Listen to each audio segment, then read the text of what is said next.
Welcome to Mid-Century Living, your weekly nostalgia podcast about the best of technology and culture from the mid-20th century.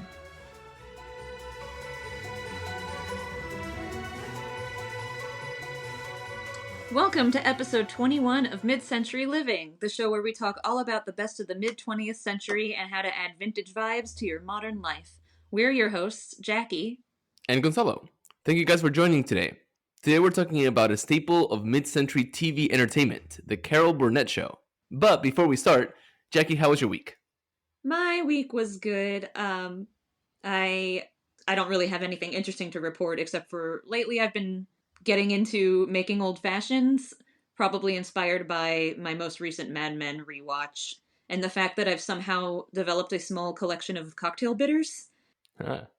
I have 9 different flavors of cocktail bitters, so I decided I needed to start using them in something, and since I've been rewatching Mad Men, I've been really into making old fashions lately, which has been cool, which was actually inspired by my semi-failed attempts at learning to make classic martinis, which is probably a topic for another episode, and maybe could be the whole topic for another episode, actually, now that I'm thinking about it. Yeah. I would listen to that. But that's really all I've got. Right now, my favorite combination for those, I guess, curious is 4 droppers of aromatic bitters and 4 droppers of New Orleans bitters. Because I'm not really a huge fan of oranges, and but I always have Luxardo cherries, so I'm just making like a really cherry forward old fashioned. So there's no I guess technically you're supposed to express orange peels, and I think the traditional recipe is half orange bitters, half aromatic bitters. What's the bourbon of choice? I've been using Four Roses. Okay, good choice. Thanks. So that's what I've been into lately, but I'm just kind of going through all of my bitters, and that's what my favorite is right now because it's I use all the bitters, New Orleans bitters, which are really cherry forward. So it's like a big cherry experience, which I guess might be Valentine's Day related because anyway. So I learned how to make old fashions, but to quote a great philosopher, I don't make good old fashions, I drink good old fashions. And if you look, and no one else can see this because she's looking confused, and then she's laughing because I just quoted myself from before we were recording. But I learned that you should not muddle the orange peels with the sugar. And I remember very vividly going to a bar on campus when I was in college and ordering an old fashioned and then being specific and saying, please don't muddle the orange. And the bartender, when she made the drink, I was with a bunch of people from the hospitality college, and the bartender was her friend. That was the setup. So anyway, the bartender brings the drinks and then goes, who was the B word that rhymes with which, who ordered the Manhattan without muddling the orange? You're doing it wrong. And I was like, well, first of all, it's an old fashioned. And second of all, you're not supposed to muddle the oranges. And third of all, you're not getting a tip. Yeah, geez.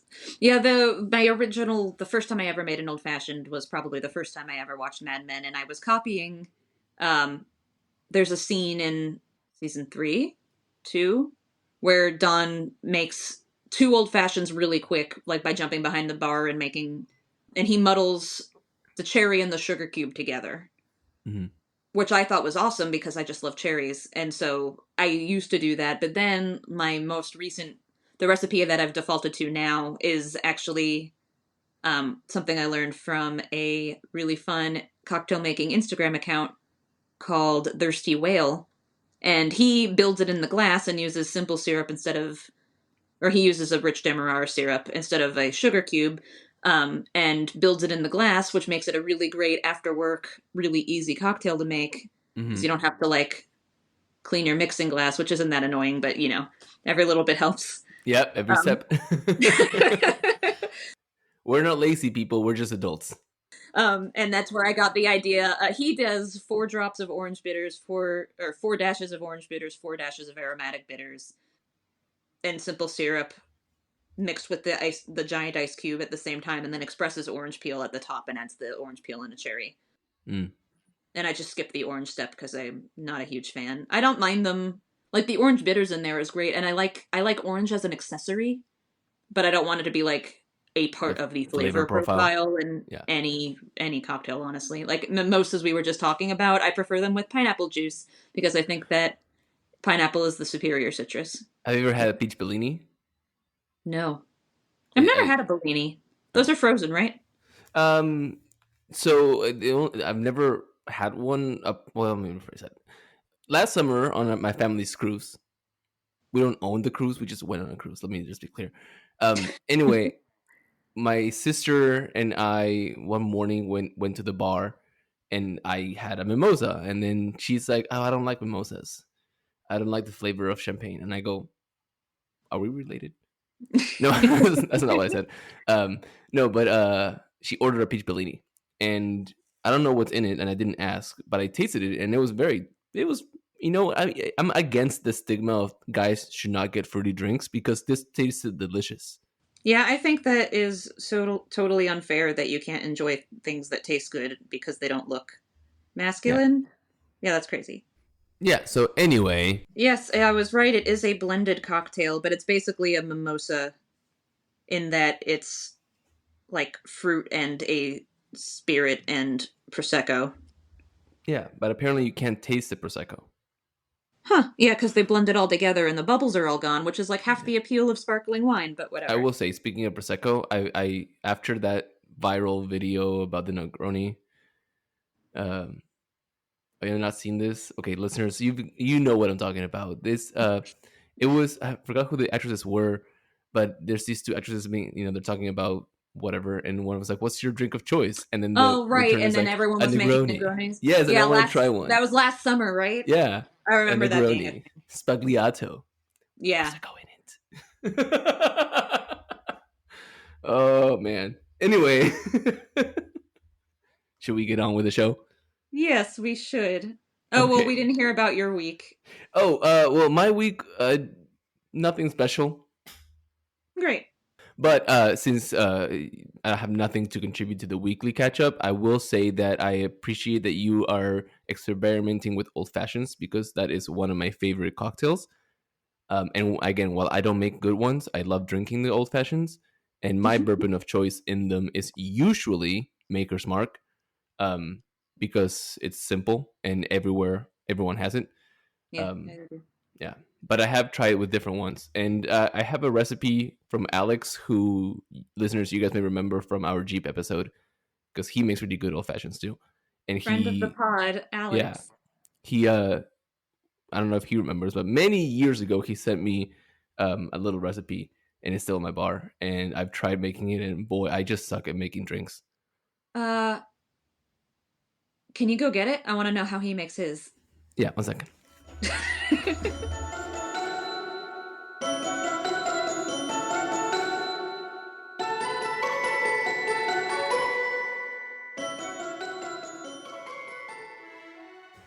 Okay, so it's really cool because it's got also his little card that he gave me has like a little story about like how he came about to drinking the old fashions and what he's Aw. done and stuff.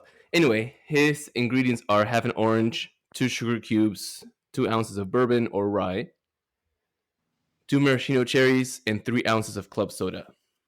See, I don't And put club soda in mine. But anyway, go ahead. yeah, so peel 2 inches slice of orange zest and place in the bottom of the rocks glass. Cut a quarter slice through the center of the orange and place it in the glass as well. Toss in 2 white sugar cubes and douse them with 5 dashes of Angostura bitters. Hmm. Here's where he muddles the oranges. Muddle the orange pieces to get as much of the juices out as possible. Be sure to muddle the orange zest to extract the fresh citrus oils from the peel. Mix it all together with the sugar and bitters to get a dark amber syrupy base. Pour in some ice, then measure out 2 ounces of rye and mix everything together. Finish with a dash of club soda, 3 ounces or less, so as to not water it down. Garnish with 2 maraschino cherries and stir it all together one more time. 2 sugar cubes in one cocktail. Yes. Interesting. Maybe Yeah, we I should feel have a like cocktail app. muddling the orange peel in there is gonna get it even more bitter, but maybe that's why there's 2 sugar cubes. Yeah. I tried it Fascinating. exactly, and I suck at making drinks, which is surprising because Yeah, I my bartended in college. Not like at a bar, like at the banquets, whenever the bartender who was supposed to bartend wasn't there. But at banquets, it's much easier because there's usually like a selection of like 3 or 4 beers, 2 or 3 wines, and then usually already a pre-mixed couples drink. Because usually my banquets that I worked at were weddings. Mhm. So there's no actual bartending involved. It's really just I'm the guy who pours the drinks. Yeah, well, that's the thing is he makes a very complicated, he makes a very labor-intensive old fashioned. The old fashioned that I got from Thirsty Whale, which has been my new like default because it's delicious and minimal effort, is in the rocks glass, 4 dashes of orange bitters, 4 dashes of Angostura bitters, half to 1 ounce of rich simple syrup, depending on your taste, and then 2 ounces of whiskey, then your giant cube, stir until it's chilled and watered down enough. And then you add in a cherry, and if this is where you would express your orange peel over the top and throw that in the glass too. Or you actually really should wipe it along the edge of the glass, then express the orange peel, and then drop it in. Yeah. And you just do that whole thing in the glass. There's no muddling. You don't have to wash the muddler. You don't have to put it in a mixing glass and dump it in. You don't have to open a thing of club soda, which will just water it down even further. And it's like simple and perfect, and that's why I guess why it's called the old fashioned. Anyway, now that we've made the world's best, most entertaining podcast. Yeah, now we've gotten off the rails, and it's. So, Jackie, have you ever watched a variety show? Even if not the Carol Burnett Show? I am certain that I have, and I skipped ahead to the end and have seen some of your modern examples, and I've definitely watched some of those. Unfortunately, I'm not very learned in the 70s variety shows, which I know was a very big deal, and I'm excited to watch them now that a lot of them are streaming. I just haven't gotten around to it yet. Yeah. How about you? I have seen them before, mostly in clips forms, especially now that with social media, everyone clips everything. But I did have a lot of fun researching this episode because I sat and I watched several episodes of the Carol Burnett Show, which is streaming, and we'll get to where it's streaming later on. But I think we should probably start at the beginning. Yes, let's.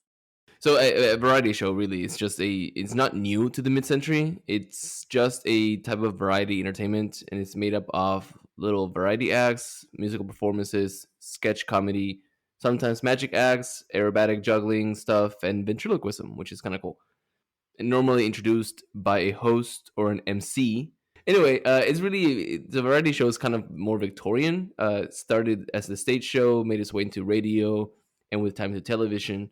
So some of these shows really started in the early 1900s as radio became popular. And variety shows were one of the first formats of media to make the transition from radio to TV, mostly because of the ease of how these type of shows are run. For more on how shows made the jump to television, actually, you should check out our episode on mid-century sitcoms, episode 4. We even briefly covered some of the examples of early mid-century television, like the Jackie Gleason show, which ran from 1950 to 1955, that are actually early variety shows. Yeah. So good idea. Yeah. We cover how the sitcoms were made the switch, and it's not too different for variety shows. But once the variety shows were established as our mid-century choice of entertainment, the show emerged funnier than the rest. And yes, that's 100% fact and 100% not the opinion from the host. But onto the Carol Burnett Show. So this was a variety or sketch comedy show that ran from September 11th, 1967 to March 29th, 1978, which is a total run of 279 episodes. Dang. I Good know. for her. I know, and we're only on episode 21. So, who was Carol Burnett? She was born and raised a Texan. Really? Yeah, really. Woo! And we're in Texas, so that's why we're excited. Yay, Texas. Yeah, yay Texas. Anyway, her family moved to LA when she was in high school. She attended UCLA, where she studied musical theater, and eventually made her way over to New York City and performed in nightclubs until her first big break on Broadway on the show Once Upon a Mattress in 1959, for which she received a Tony nomination. Yay. Her TV debut came in a variety show, The Gary Moore Show, where she appeared regularly for 3 years and earned an Emmy in 1962 for an individual performance in a variety or music program. Cool. So how did she go from Broadway and supporting roles to having a TV show named after her? So, funnily enough, it's all because of a legal technicality. So, the show, well, I guess before the show, Carol Burnett had a contract with CBS, and it was a 10-year contract that required 2 guest appearances and 1 special each year, with an option to, quote, push the button within the first 5 years and be put on the air for 30-hour-long pay-or-play variety shows. Yeah. So, with 1 week left in her 5 years, she exercised the clause and asked for a show from CBS. Now, she was instead offered a sitcom because a variety show was, quote, a man's genre, but she refused, and CBS was then contractually obligated to give her a show.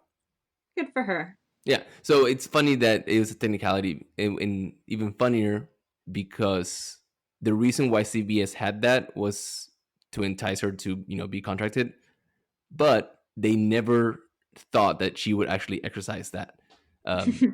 Yeah. So CBS did not want to give her the show, but Burnett pushed for it. And CBS really should have listened to Burnett and not fight her, because this was an incredibly successful show. And she is the first woman to host a variety show, which is actually very cool and very influential. Yeah, that's exciting. So the show itself is a series of sketches or skits in which Burnett played a starting role, supported by a cast of regulars, which included Lyle Waggoner, Vicki Lawrence, Harvey Korman, and Tim Conway. And for a short period, even Dick Van Dyke. Oh, neat. Yeah, he was brought in towards the end of the run to help combat falling ratings, and he did not help. No. Well, not as much as they hoped, so he did not last. And then the show ended pretty quickly after that anyway. Oh. Yeah, but the show was a set of vaudeville-style performances and slapstick comedy. Their skits were a combination of spontaneity and live performance, which created comedic and exciting bits for the studio audience to enjoy. And actually, it was okay. So, it's studio audience, and if you guys remember from our episode about sitcoms, a lot of times these are taped in front of a live audience, and this show was, but not in the same way. It actually was taped twice in front of 2 different audiences, with separate takes edited together to create a final televised product. Interesting.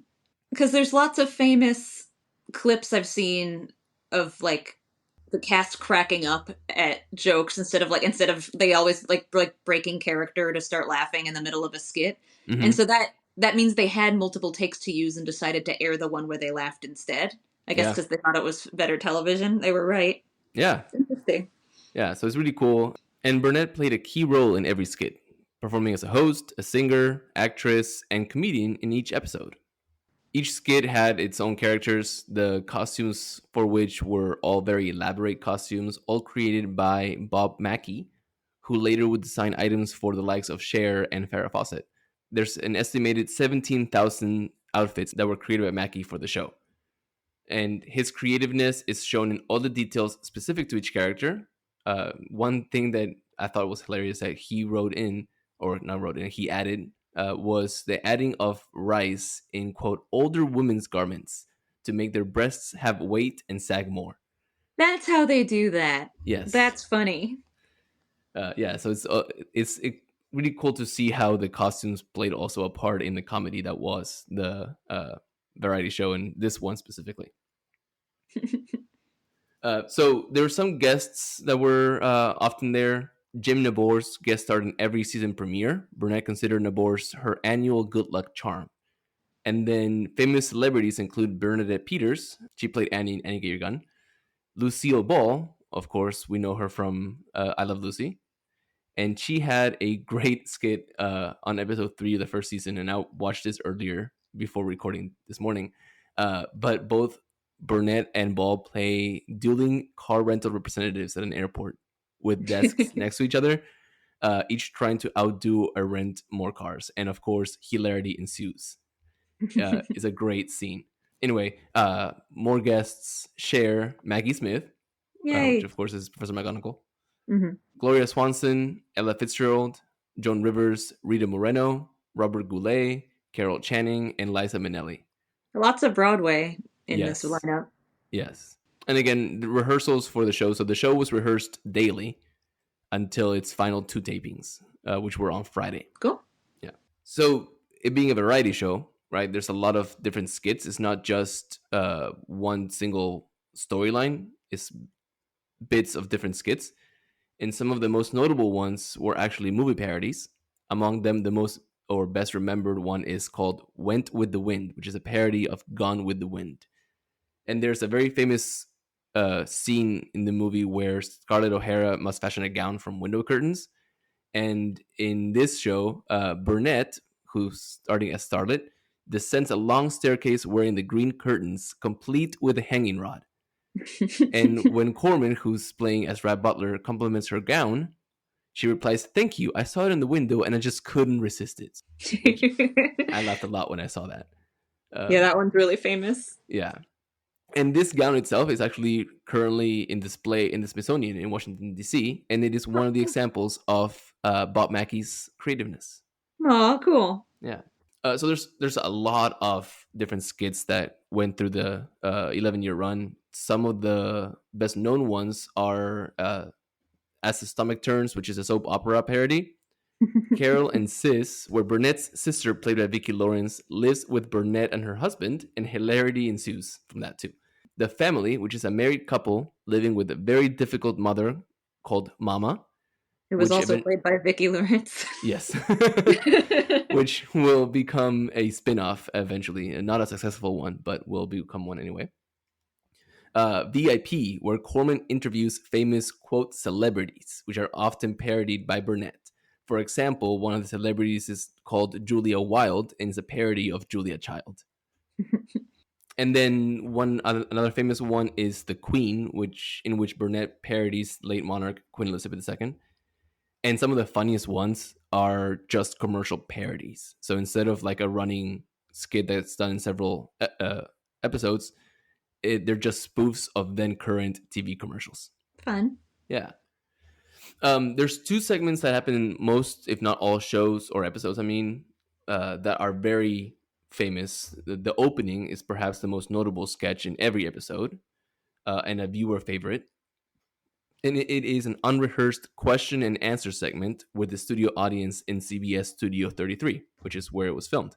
And it lasted only a few minutes, and Burnett claimed to have borrowed it from the Gary Moore show, but it was never taped in that show. That's one of the claims for where this came from. Another one is that her husband came up with the idea. But anyway, Burnett would come on stage and ask for the lights to be turned up, and then randomly pick an audience member who raised their hands for questions, and then Burnett would ad-lib funny answers, which shows her comedic prowess.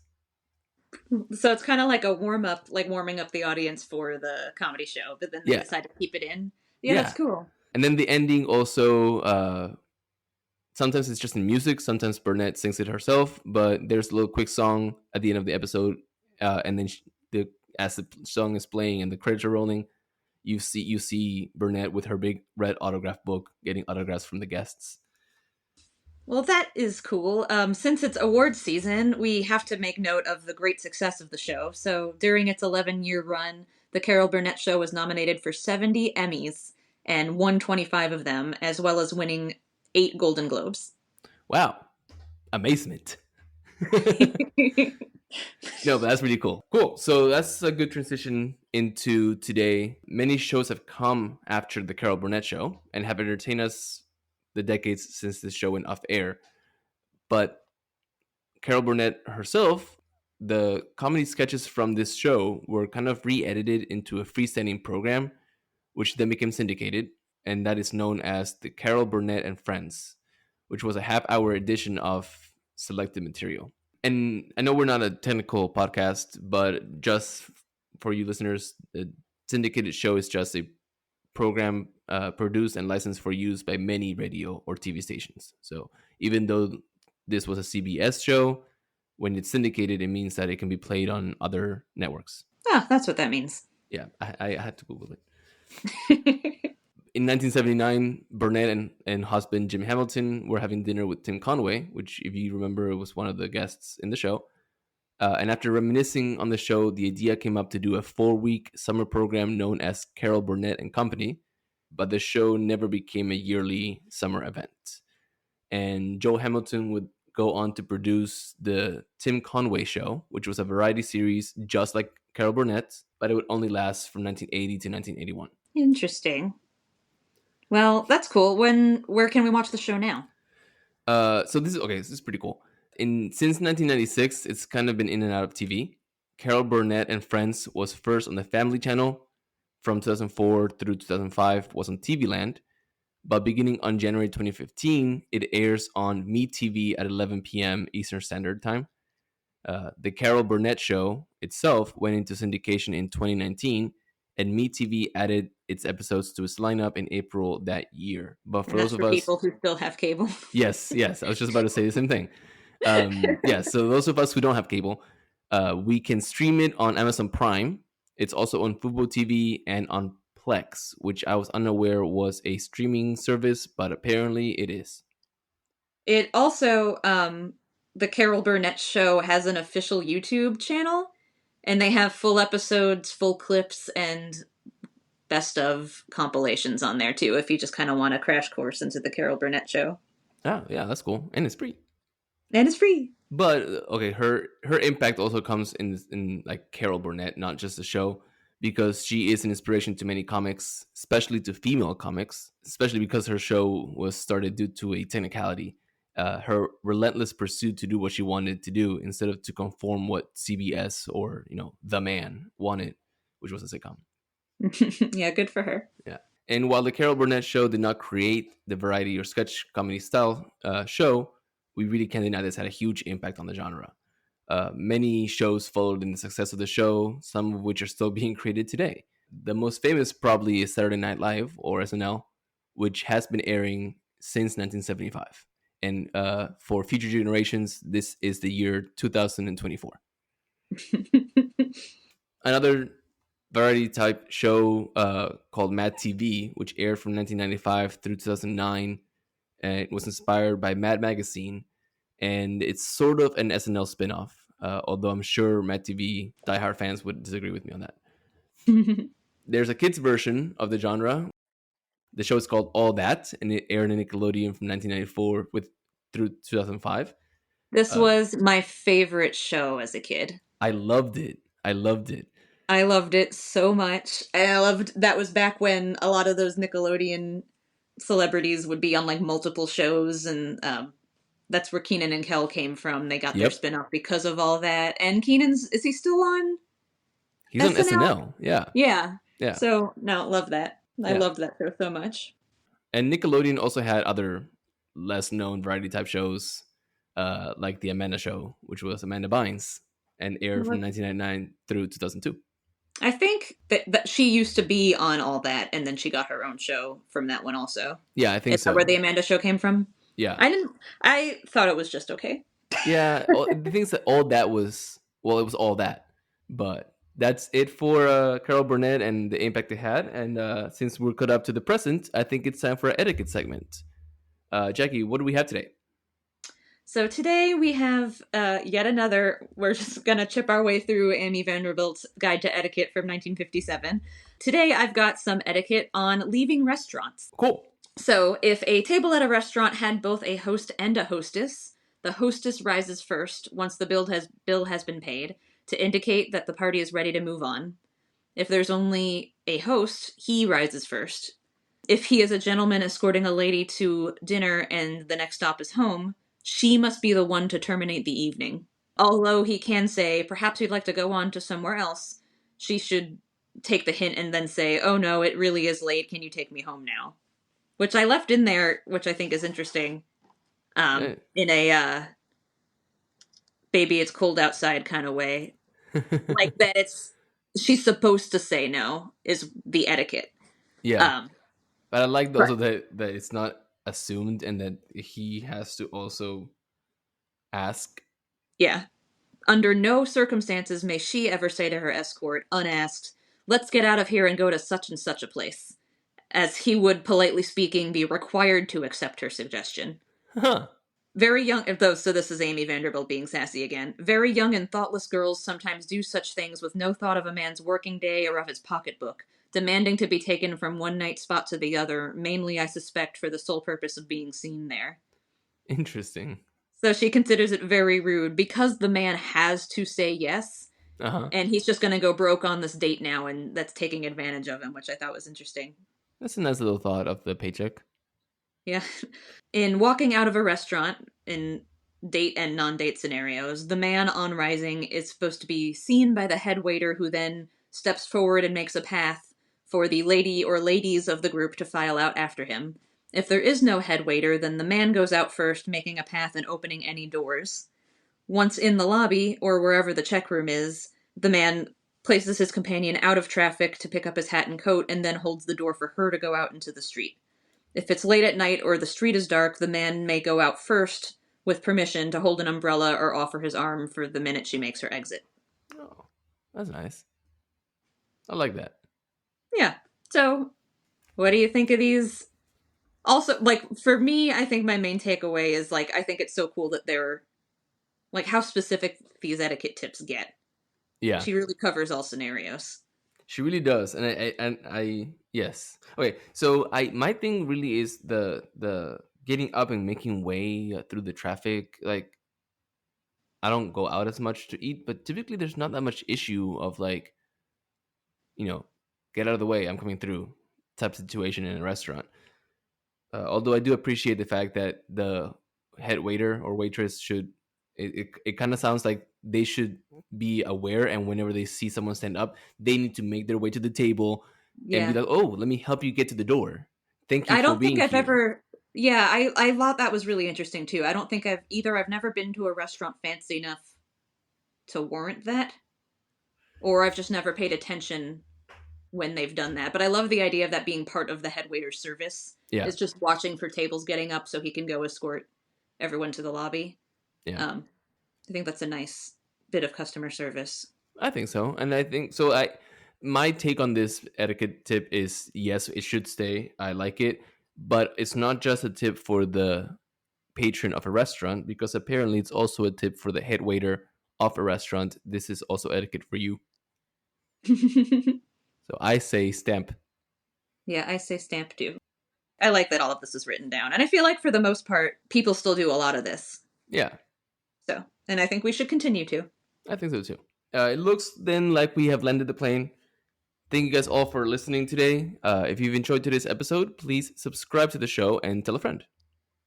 You can also follow us on Instagram at MCL Podcast. This is the best place to send us feedback, episode suggestions, or comments. You can send us a DM anytime. Yep. Thanks for listening, guys. We'll talk to you again next week. Bye! Thank you for listening to Mid-Century Living. Please subscribe, tell your friends, and leave a review. We're available on Apple Podcasts, Spotify, or wherever you listen to podcasts. You can also follow us on Instagram at MCL Podcast. See you next Friday.